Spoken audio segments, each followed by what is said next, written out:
Bien, bonsoir à toutes et à tous et bienvenue dans ce nouvel exercice pour Excel. Aujourd'hui, le tuto numéro 19, la fonction SUMSI. Voilà l'exercice. Donc, vous voyez que nous avons repris le tableau des ventes d'hier de l'exercice avec la fonction SI.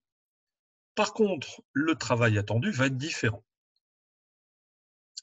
Puisque ici, on a calculé ici les chiffres d'affaires réalisés pour chaque ligne. Ensuite, je vais rechercher ici, pour chaque critère, les quantités vendues pour les crayons et les chiffres réalisés uniquement pour le critère crayon. Et en dessous, je vais reproduire les mêmes calculs pour les gommes, les papiers et les feutres.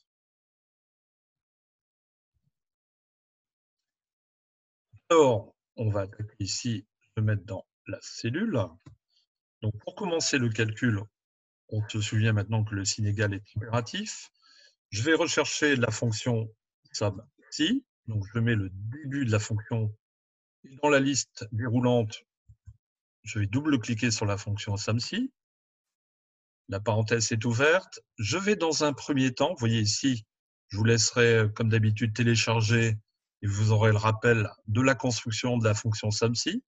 Il me faudra la plage de sélection, le critère de sélection et la plage à additionner. Alors, dans un premier temps, je vais donc sélectionner la plage qui contient le mot crayon. Le point-virgule, je vais rappeler Excel, je recherche le critère crayon. Alors, vous vous souvenez certainement d'hier qu'un critère se met entre guillemets. Donc, j'ouvre le critère, je rajoute crayon, je n'oublie pas de fermer avec la guillemet. Point-virgule, maintenant pour rechercher la page à calculer.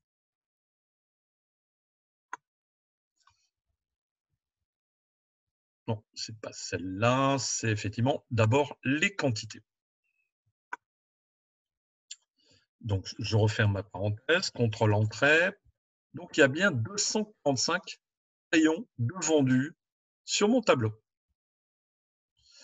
Alors, effectivement, pour éviter de renoter, je vais un petit peu copier la formule.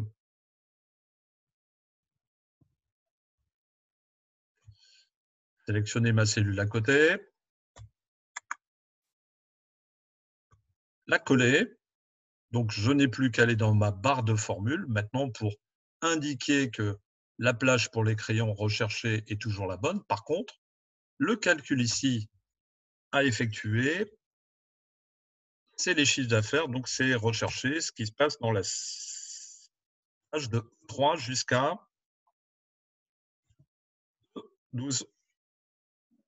En même temps, vous avez un visuel rouge qui s'ouvre. Je n'oublie pas de fermer ma parenthèse, c'est déjà fait. J'évite la double parenthèse, sinon il va me signaler une erreur. Contrôle entrée. Donc, il me trouve que pour les ventes réalisées pendant ce mois, uniquement pour le critère crayon, est de 367,50 €. Je retransformerai ces dernières cellules en valeur monétaire dans le groupe nombre. Donc, le même calcul, pour effectivement, je vais encore copier. Alors, ici, maintenant, on cherche le critère non plus crayon, mais gomme. Je vais remplacer le mot crayon par gomme. Donc là, on est dans la bonne recherche C3 jusqu'à C12. Donc, contrôle entrée. Là, j'ai 35 gommes de vendues. Toujours avec le copier-coller.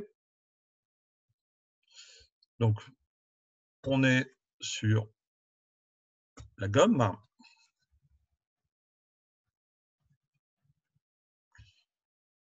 Ici, vous avez bien compris que là, je change la page pour obtenir mon résultat de 3 jusqu'à 12.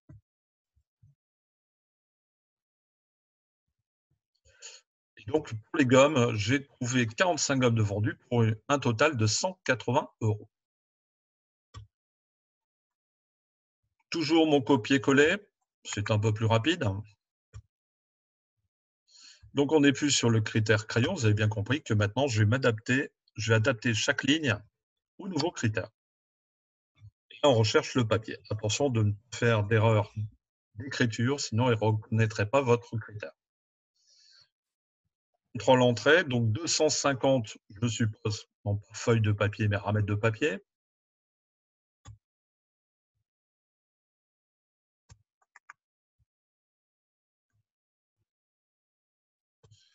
Donc, le critère papier.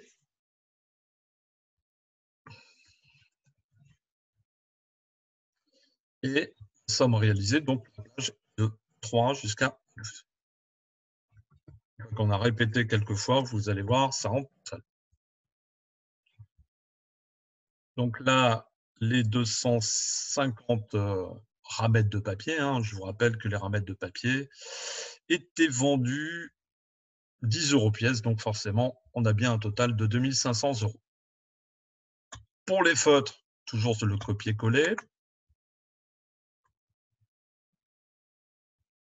Donc là, de ma copie, je change le mot crayon et je vais rajouter donc le dernier critère qui est les feutres. Donc, les feutres de vendus, 70 pour un chiffre d'affaires